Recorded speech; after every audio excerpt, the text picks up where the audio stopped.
Hey Star Squad, what's up? Okay, so today I kind of was recording a little bit to make a video for you guys this morning. That was a come get ready with me plus story time. But unfortunately I had an emergency, so it didn't really record or anything. So yeah, because I got a phone call that led to an emergency. So here I am. So I'm still going to give you the story time. This is about my experience with labor and delivery. So yeah, I'm also going to be folding laundry, so while talking. So yeah, let's hop into it. So we're going to start with my oldest child.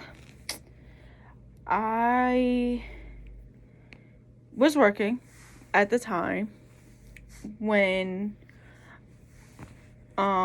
I was in labor, and I was in labor from, okay, so this was on a Saturday in August.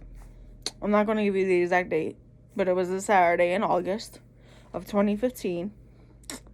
This is much as the date that I'm going to give you. And I was sitting at work. Well, I woke up that morning at 6 a.m. and I was in a lot of pain. But I thought it was just Braxton Hicks contractions because if you don't know what Braxton Hicks contractions are, they're false contractions. And that's what I thought. So I didn't go to the hospital. I didn't rush or anything because I had been having nothing but Braxton Hicks contractions that whole week. So I didn't think of it to be actual for labor. So I went to work when I could work. I went to work, and my job started at 10 a.m. My shift ended at 3 a.m. 3 p.m., sorry. So I went to work, and I was in actual labor. Like, I couldn't bear the contractions no more. I was in pain. And I ended up going to the hospital. Got there, and they told me pretty much that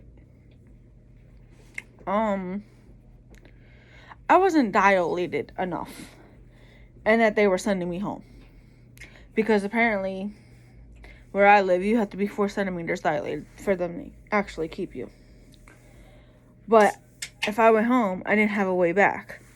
So instead, I walked around the hospital and dilated myself. Then,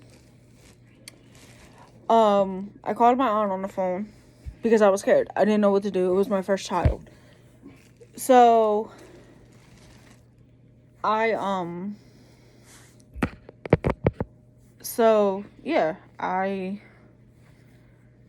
dilated myself. I knew when the shift change was about to happen, so I waited for shift change. Went back in. My aunt got there. We went back in, and she explained everything to the doctor about like medical stuff, family history stuff, and they said, well, you're 4 centimeters dilated. You're going upstairs at midnight to have a baby. Okay, cool, great. I'm gonna go have a baby. And it was my first experience. So I didn't know what I was doing, what was gonna happen, nothing. So I get in there, and they finally came in at midnight and took me upstairs to labor and delivery because I was in the emergency department that whole time. Like, my aunt got there at 7 o'clock. From 7 o'clock to midnight, I was in the emergency department. So they were monitoring my contractions or whatever, but they still weren't close enough. But I was still dilating. So then it was about Like, it was the next day, pretty much. And about like 2, 3 o'clock in the morning, the doctor come in. And he goes, if your water doesn't break soon, we're going to have to break it for you. Okay, cool. I'm going to say 4 o'clock or whatever, and my water broke. Well, the nurses came in and was like, oh, her water didn't break, blah, blah, blah, blah. They got the doctor. The doctor came in, said, swoop, what are y'all talking about? Her water's broken. So I called my dad on the phone, even though me and my dad weren't really talking. Me and my sister weren't really talking. We had a fallout. Whatever. They came to the hospital. My sister held my hand during delivery. My dad left and went to the cafeteria because, yeah, personal reasons. So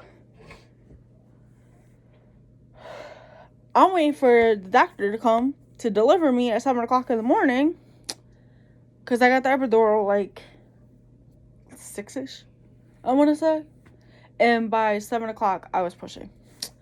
And, well, I would have been pushing if the doctor wasn't taking his grand time washing his hands.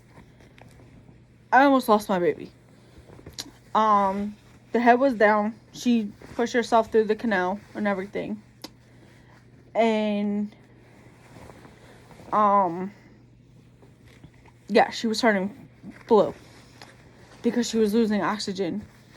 So the nurses said, F it, and pulled her out. And he's still washing his hands because he didn't want to deliver me. He was a C-section doctor. So then he finally comes over 30 minutes later and goes, you ready for a baby? We're like, the baby's already out.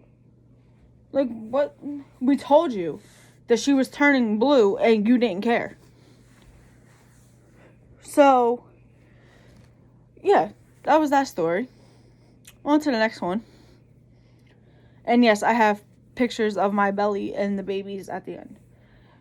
My next child. So, this one I had complications. I had a little bit of complications. I couldn't feel her.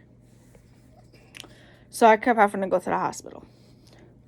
They told me if I went to the hospital one more time, I was being induced. Well, hold on. Let me rewind to the first one. The first one came on time. She came at her full 40 weeks. I had to be induced. So, for this child that I'm talking about now. So, my second born, I still wasn't feeling movement or whatever. And I had drank, I ate, like, nothing. And I was getting worried because they had told me that day at my doctor's office that, that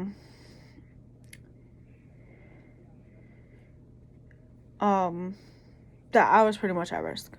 I said, okay, whatever. So, well, not really whatever, but yeah. So, I didn't feel her. I went to the hospital.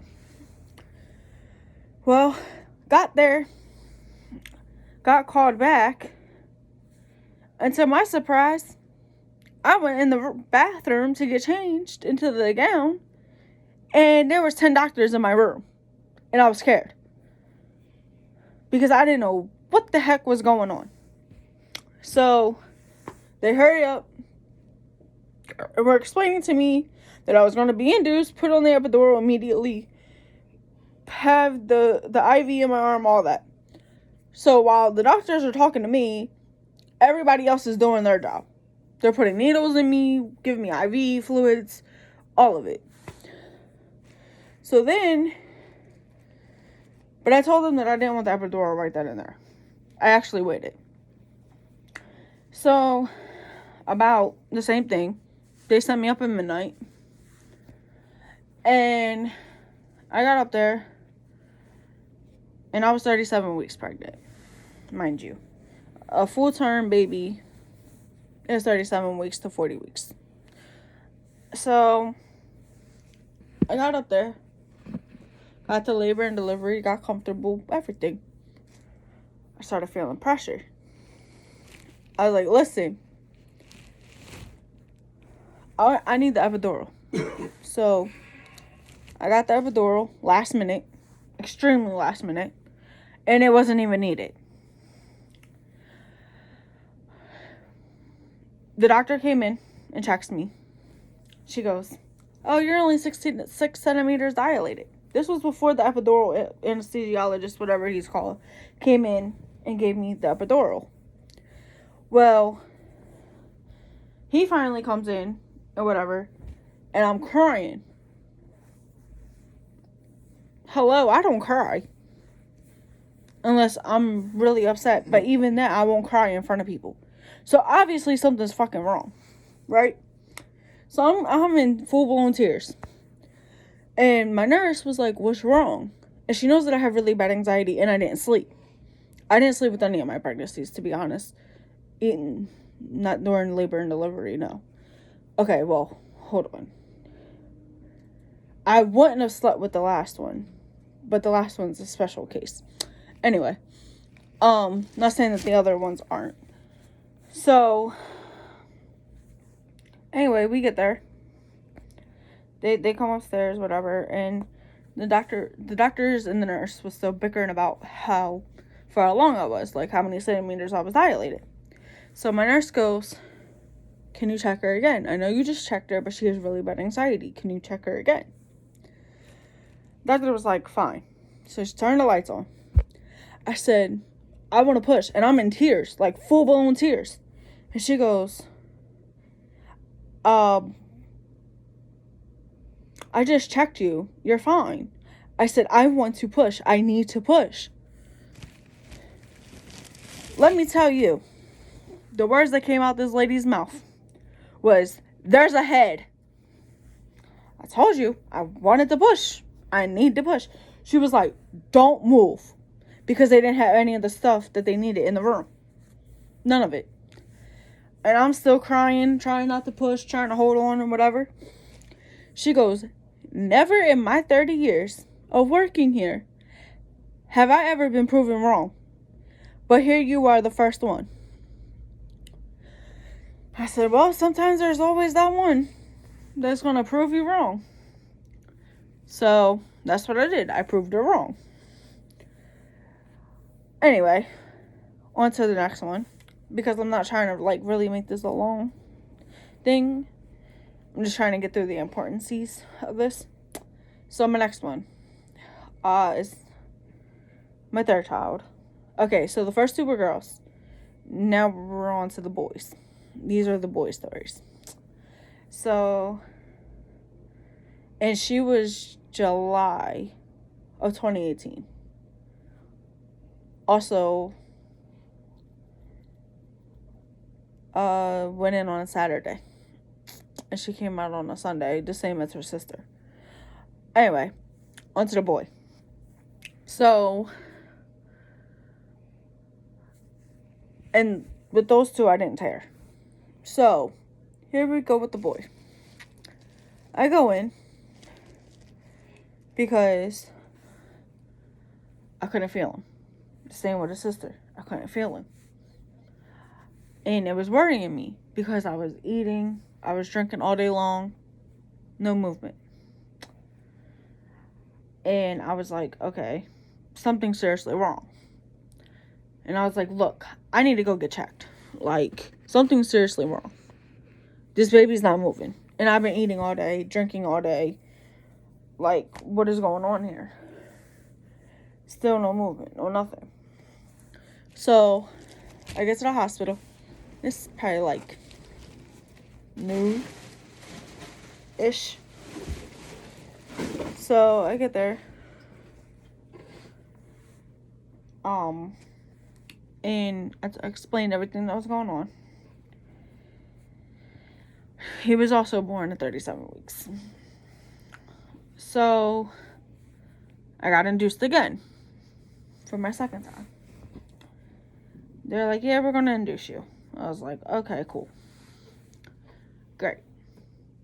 So, I get induced. And I'm crying. I'm in pain. I'm having a full-blown panic attack. Like, I couldn't tell you what was wrong with me. I was shivering. I was making the chatter noises. I was shivering. I was cold. I was just going through it. And I just got the epidural. So, all the stories are kind of like similar. That's why I just skipped to that part. Where they induced me and put the IV in and all that. So, then, they're like, okay. They left me alone. And I was like, okay, cool. Like, I didn't even eat that day. Like, I couldn't eat. Then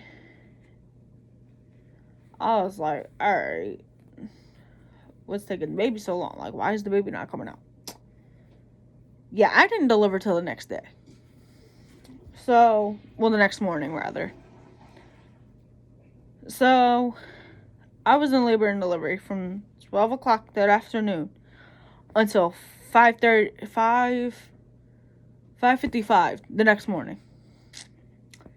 Because he wasn't coming. I was like, okay, cool, great. So, 4:30 a.m. rolls around. I had to push. I was like, look, I need to push. They're like, okay. They didn't believe me. Whatever. Now, the nurse was snotty and really didn't want anything to do with me. That's fine. Then you can go check on your other patients and be out my way. So, the midwife came in and was talking to me. And apparently something was wrong with my cervix. And I was like, okay. They're like, you can't push. You're at 9 centimeters dilated, but you can't push. What the hell you mean I can't push? What are you talking about? I need to push.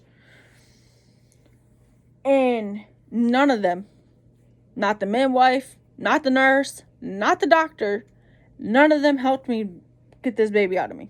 None. They all left me alone to do it on my own. And I looked at the midwife in her face and said, I cannot hold on no longer. I need to push. She said, well, then go ahead and push. I said, but the doctor said I'm not allowed to push. She's like, well, let him guide you. I was like, okay. She goes, whenever you feel pressure, push. Okay. I pushed with the pressure. And they had to follow my contractions because I had the epidural. So, and I wouldn't be able to feel the contractions. I could only feel the pressure. Let me tell you, that epidural did nothing for me. I felt everything. I felt my son come out and tear me. And for the first, because normally I'm quiet when I deliver. I'm extremely quiet. Like, I don't scream. I don't yell. I don't say shit. I just push. No. I screamed, he's tearing me. They didn't believe me until they actually looked down there. So, he tore me. And I felt them putting put the stitches. And they were supposed to put numbing stuff. No, I felt that shit. And I told them I felt it. So they had to put more numbing stuff. And I was like, okay, cool. So they numbed me even more. That time I didn't feel nothing because they numbed me up pretty good. So then he's out. Whatever. Alright. On to the next one because this is kind of getting kind of long. So with this baby, alright.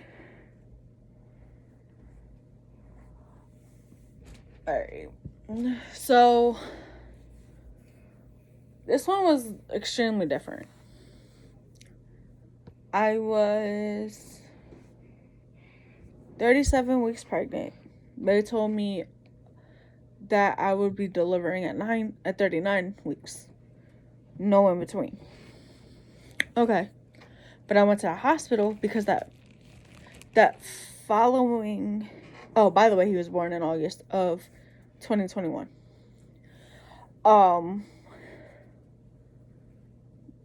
I forget what day of the week he was born, but he was born during the week. But no. So I was having contractions the whole weekend. Monday rolled around and I was like, yeah, we're going to the hospital. So we get to the hospital and they're like, they were contemplating it. I was in there for a while. They were contemplating what to do with me. It was almost 9 o'clock at night when they finally decided what they were going to do. They're like, you want to have a baby tonight or you want to go home? I said, well, my fiance said, we're here, we're having a baby. I said, okay, guess we're having a baby. So I got upstairs and everything. Got the labor and delivery. Nothing. This was my longest non-delivery. Let's just say that. I was in labor and delivery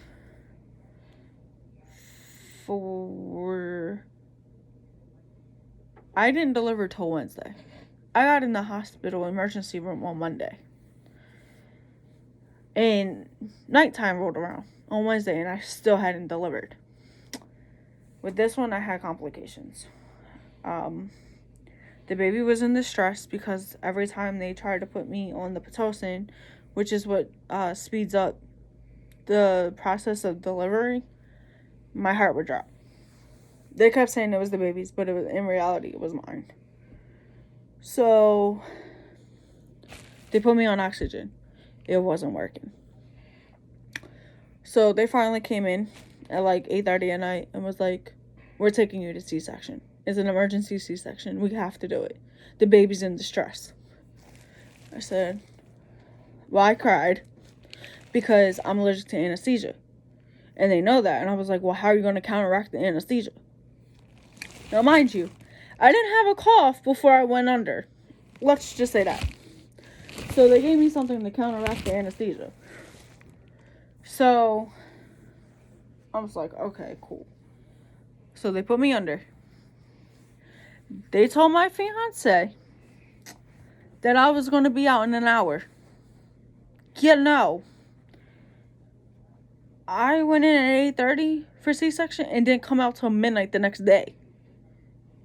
Like, what? And the baby was born at 9:30. Like, but there was also complications.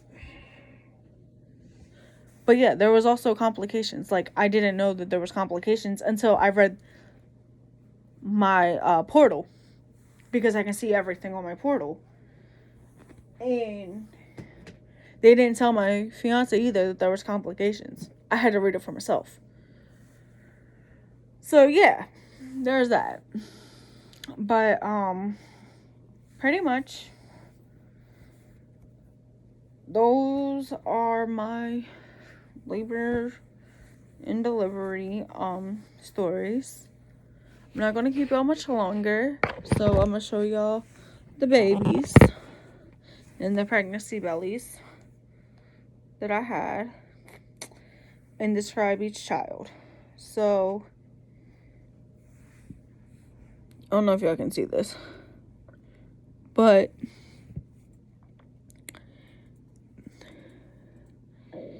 this is my first, that's my second, that's my third, and that's my fourth. So the one that came out of my first, that's my first born, who is Fat Mamas. And she got that nickname because she is a Grady butt. That's Chunks, which is the second, because she came out chunky, so that's how she got her nickname. That's Bubs.